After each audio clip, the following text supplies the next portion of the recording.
பெருமைக்குரிய போற்றுதற்குரிய பேராசிரியர் அவர்கள்,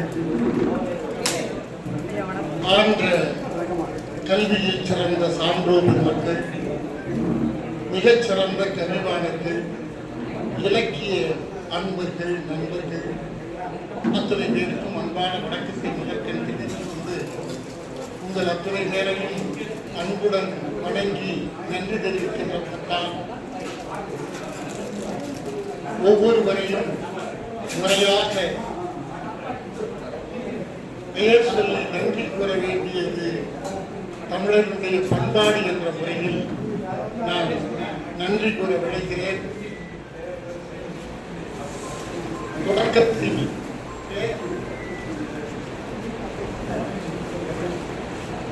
தலைநகர் தமிழ்ச்சங்கம் நிறுவன தலைவர்களில் ஒருவரும் வாழ்நாள் பொதுச் செயலாளராக விலக்கிக் கொண்டிருக்கிறவருமாகிய மரியாதைக்குரிய பாவலர் அவர்கள் தொடக்க உரையிலேயே ஒவ்வொருவரையும் பேர் சொல்லி நன்றி தெரிவித்து விட்டார்.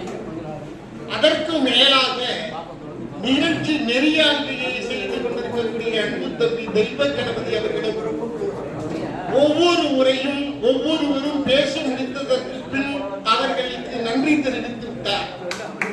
அந்த வகையில் ஏற்கனவே 2 முறை நன்றி தெரிவித்து விட்ட பின் மூன்றாவதாக நான் விரிவாக ஒன்றும் நன்றி தெரிவித்திட வேண்டிய அவசியம் ஏற்பட்டிடவில்லை. உணவு நேரமும் நெருங்கிவிட்டது, காலம் கடந்து விட்டது என்பதால் மிக மிக சுருக்கமாக, எவ்வளவு சுருக்கமாக உணவு சாப்பிட்டுக் கொண்டே கூட இருக்கலாம். நான் பாட்டுக்கு நன்றி தெரிவித்துக் கொள்கிறேன்.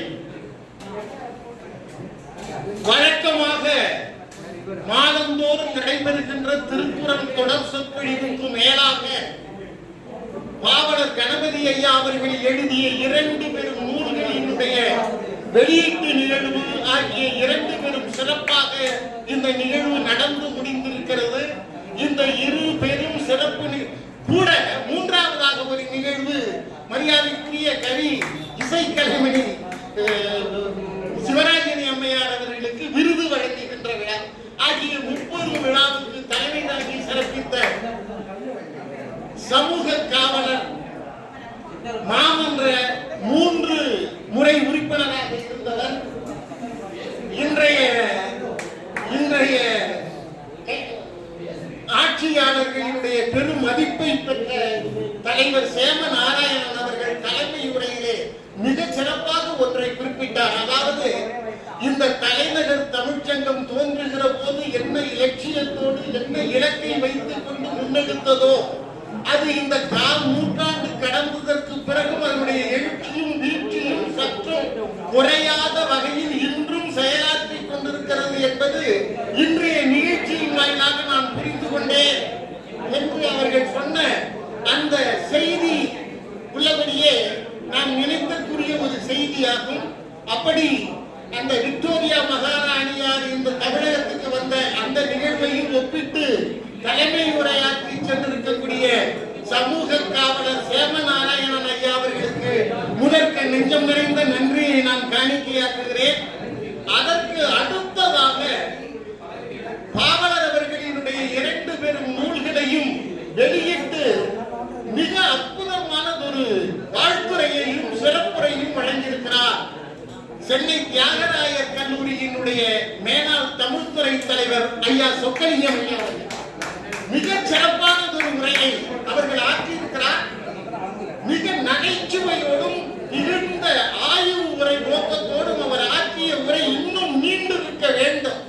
சாப்பிட்டு சுவையாக ஒரு உணவை சாப்பிட்டுக் கொண்டிருக்கின்ற போது கையை தட்டி விட்டதை போல அன்பு தம்பி தெய்வ கணபதி அவருடைய உரைக்கு முடிப்பு உரை எழுதிவிட்டார். ரொம்ப அற்புதமாக சொன்னார்.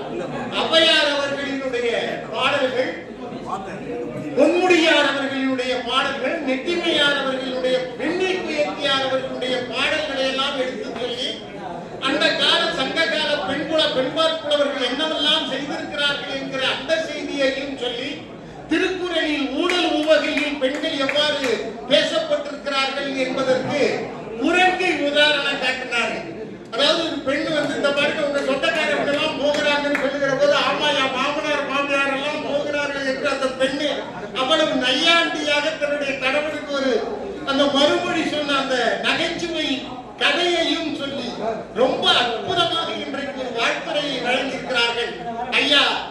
முனைவர் பேராசிரியர் சொக்கலிங்கம் ஐயா அவர்களுக்கு தலைநகர் தமிழ்ச்சங்கம் நெஞ்சார்ந்த நன்றியை தெரிவித்துக் கொள்கிறது. அடுத்தது இன்றைக்கு அற்புதமானதொரு, அதாவது குற்றம் கடிதல் என்ற தலைப்பிலே நம்முடைய பேராசிரியர் பெருமகனார் அவர்கள் தொடர் சொற்பொழிவு, திருக்குறள் தொடர் சொற்பொழிவை நிகழ்த்தி இருக்கிறார்கள். 2 குறள்கள், தன் குற்றம் நீக்கி பிறர் குற்றம் காண்பிக்கும் என் குற்றமாகும் இறைக்கு என்கிற அந்த குறளும், வருமுன் காவாதான் வாழ்க்கை எரிமுன் வைத்தூர் போல கெடும் என்கிற 2 திருக்குறளை சொல்லி அவங்களும் 1, 2, 3 ஷாக்களையும் சொல்லி, அப்புறம் வைகோல் எரியதை பற்றியும் கோழிமுட்டை கதையெல்லாம் சொல்லி, எப்பொழுதும் போல அந்த நகைச்சுவை உணர்வோடு அந்த கலகலகலன்னு அந்த சமூக நடப்புகளையும் உள்ளடக்கி அவர்கள் பேசுகின்ற அந்த திறம், அவர் ரொம்ப சுருக்கமாக காலம் கருதி இன்றைக்கு அதை முடித்து விட்டார். ஐயா அவர்களுக்கும் பேராசிரியர் பிறந்தகை அவர்களுக்கும் மனமார்ந்த நன்றிகளை நான் தெரிவித்துக் கொள்கிறேன். அடுத்து இங்கே வாழ்த்துறை வழங்கிய ஐயா திருநாவுக்கரசர் ஐயா அவர்கள் அருமையாக ஒன்றை சொன்னார். தேனீக்கள் எப்படி ஒவ்வொரு பூக்களிலும் சென்று அந்த தேனை கொண்டு வந்து சேர்த்து ஒரு தேன் கூடு அமைக்கிறதோ, அப்படித்தான் பாவலர் கணபதி ஐயா அவர்கள் சங்க இலக்கியங்களிலே பல இடங்களிலும் சென்று ஆங்காங்கே பெண்ணியம் பற்றி பேசப்படுகின்ற இடங்களிலெல்லாம் இருந்து கருத்துக்களை கொண்டு வந்து ஒரு தேனடையாக ஒரு நூலாக நமக்கு ஆக்கிக் கொண்டிருக்கிறார் என்று அருமையான ஒரு வாழ்த்துறை வழங்கினார் ஐயா திருநாவுக்கரசர் ஐயா அவர்கள். அவர்களுக்கு நன்றி. அதே போல தனாத்தச்சன் அவர்கள், அதாவது பெண்ணுக்கு சமநீதி இன்றும் வழங்கப்படவில்லை, ஆண்களுக்கு சமமாக சரிபகுதியாக இருக்கக்கூடிய பெண்களுக்கு 50 விழுக்காடு இன்னும் வழங்கப்படவில்லை, 33 இன்னும் நாம் எட்டிவிடவில்லை என்கிற அந்த கருத்தை வலியுறுத்தி பாவலர் அவர்கள் பெண்ணிய சமத்துவத்தை எவ்வாறு அந்த நூலிலே வலியுறுத்தி இருக்கிறார் என்று அவர் பேசி முடித்து சென்றிருக்கிறார். அந்த ஜனாதச்சன் அவர்களுக்கும் நன்றியை நான் மனதார தெரிவித்துக் கொள்கிறேன். அதே போல விருகம்பாக்கத்தில் இருந்து வருகை தந்திருந்த ஐயா முத்து பெருமாள் ஐயா அவர்கள் திருவள்ளுவரையும் கன்ஃபூசியஸையும் ஒப்பிட்டு காட்டி அவர் உரை நிகழ்த்தினார்.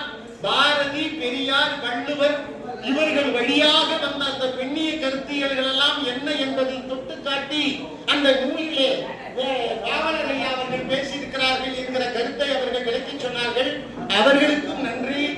கடைசியாக மரியாதைக்குரிய தமிழ் தொண்டர் செல்லப்ப ரெட்டியார் அவர்கள், அவர் ஒரு அருமையான குரலை, குணம் நாடி குற்றமும் நாடி அவருக்கு மிகை நாடி மிக்க குரல் என்கிற அந்த ஒற்றை குரலை சொல்லி அதனுடைய பொருளை சொல்லி அதற்கு மேலே நான் சொல்லுவதற்கு ஒன்றுமில்லை என்று அமர்ந்து விட்ட எங்களுடைய வழிகாட்டி முன்னோடி தமிழ் தொண்டர் ஐயா அவர்களுக்கு மனமார்ந்த நன்றியை நான் தெரிவித்துக் கொள்கிறேன். இதில் இங்கே குறிப்பாக சொல்லக்கூடிய ஒன்று, அதாவது ஒரு 3வது உலகப் போர் நிகழுமா மூண்டு விடுமா என்று அஞ்சிக் கொண்டிருக்கக்கூடிய காலகட்டத்தில் மரியாதைக்குரிய இசைக்கலைமணி சிவராஜினி அவர்கள் இங்கே தமிழகத்துக்கு வர முடியுமா என்று நாம் கவலைப்பட்டுக் கொண்டிருந்த வேளையில் எல்லா தடைகளையும் தகர்த்து அவர் இங்கே வருகை வந்திருக்கிறார். அவருக்காகவே இன்றைக்கு பிறகு ஒரு நாளிலே வழங்கப்பட வேண்டிய அந்த விருது வழங்கும் விழாவை தள்ளி வைக்கப்பட்டிருக்கிற அந்த விழாவுக்கு வென்றாக அவருக்கு அந்த கம்பன் கவியாழ்வார் என்கிற விருதினை வழங்கி சிறப்பு செய்திருக்கிறார். அந்த விருதினை பெற வருகை தந்திருக்கக்கூடிய மரியாதைக்குரிய அவங்க ஈழத்து தமிழச்சி, அவங்க வந்து ஒரு வீரம் செறிந்த ஒரு தமிழச்சி என்பதற்கு ஒரு எடுத்துக்காட்டாக விளங்கி கொண்டிருக்கிறாங்க. அதாவது நம்முடைய 4 வர்ணங்கள் இருக்குல்ல, அந்த ஜாதி பகுப்பெல்லாம் பற்றி பேசாதீங்க.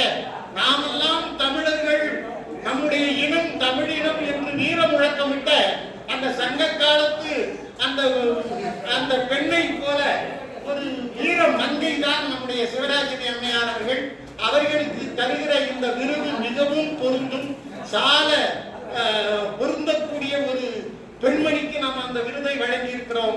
அம்மையார் விருது பெற்ற சிவராஜினி அம்மையாருக்கு தொடக்கத்திலே திருக்குறள் பாடலையும் பாடியிருக்கிறார். அவருக்கும் எங்களுடைய மனமார்ந்த நன்றியினை நான் தெரிவித்துக் கொள்கிறேன். அதே போல இங்கே வருகை தந்து சிறப்பித்துக் கொண்டிருந்த சுகுமாரையா, ராமசாமி அவர்கள், ஊடகவியலாளர் ரமேஷ் அவர்கள், பரமசிவம் போன்றவர்களுக்கெல்லாம் எங்களுடைய நெஞ்சம் நிறைந்த நன்றியை நான் தெரிவித்துக் கொள்கிறேன். அதே போல குடுவாஞ்சேரி திருக்குறள் மன்ற பேரவையினுடைய சார்பாக வந்திருக்கிற திருநாவுக்கரசு ஐயா அவர்களோடு வருகை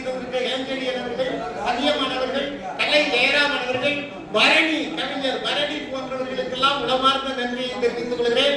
அதே போல அருமையான ஒரு எழுச்சிமிகு கவிதைகளை, நெருப்பு கவிதைகளை, தென்றல் கவிதைகளை வடித்து தந்த கவிவாணர்கள் ஐயா வாக்கோ பாண்டியனார் அவர்கள், சுப சந்திரசேகரன் அவர்கள், அதே போல மரியாதைக்குரிய எங்கள் பேராசிரியர் அவர்கள் குறிப்பிட்டதை போல தமிழகத்தில் இருக்கக்கூடிய எல்லா சட்டங்களிலும் விருது பெற்றவர் என்று சொல்லி முனைவர் சம்பத் ஐயா அவர்கள், அவர்களுக்கும் எங்களுடைய நெஞ்சமிருந்த நன்றியை நான் தெரிவித்துக் கொள்கிறேன். எங்களுடைய பொறியாளர் ஐயா அவர்கள் தட்சிணாமூர்த்தி அவர்களுக்கு நன்றி. எம்மோடு வருகை தந்து சிறப்பித்துக் கொண்டிருக்கக்கூடிய மேனாள் தலைமை ஆசிரியர் திரு துரைராஜ் ஐயா அவர்களுக்கு நன்றி. தொடக்கத்திலே வரவேற்புரையாற்றி சிறப்பித்திருக்கக்கூடிய தலைமை ஆசிரியர் பிறந்தகை ஐயா கவி கோபாலகிருஷ்ணன் ஐயா அவர்களுக்கு நன்றி. திருக்குறளுடைய பெருமையை கவிதையாக வழங்கிய திரு பொள்ளாச்சி சண்முகானந்தம் ஐயா அவர்களுக்கு நன்றி. உணர்ச்சி கவிஞர் ஐயா அவர்களுக்கு நன்றி. இங்கே இருக்கக்கூடிய சான்றோர் பெருமக்கள் அத்தனை பேருக்கும் என்னுடைய மனமார்ந்த நன்றியை தெரிவித்துக் கொள்கிறேன். இங்கே வருகை தந்திருக்கக்கூடிய அருமைக்குரிய சகோதரியார் பேராசிரியர் ராணி பிரசாத் அவர்களுக்கு, பிரகாஷ் அவர்களுக்கு நன்றி. திருவடி பாண்டியன் அவர்களுக்கு நன்றி. மிக அற்புதமானது. அதாவது ஐயா அவங்க பாவலர் அவர்களுடைய உளம் கவர்ந்த நெறியாண்மை செய்து சிறப்பித்த தம்பி தெய்வ கணபதி அவர்களுக்கு மனமார்ந்த நன்றியையும் பாராட்டுகளையும் நான் தெரிவித்துக் கொள்கிறேன். இடைக்கழி நாட்டு பகுதியை சார்ந்த ஒரு அன்பு நண்பர் மிகவும் நெகிழ்ந்து மகிழ்ந்து அவர்களுக்கு கொண்டாடி போட்டி சிறப்பித்தார். அவருக்கும் நன்றி. இந்த கவிதை வாசித்து சிறப்பித்த அத்தனை பேர்களையும் நான் பெயர் சொல்லி உங்களுக்கு நன்றி சொன்னதாக தயவு செய்து எடுத்துக் கொள்ள வேண்டும். ஈசன் ஐயா அவர்கள் உட்பட, சுப சந்திரசேகர்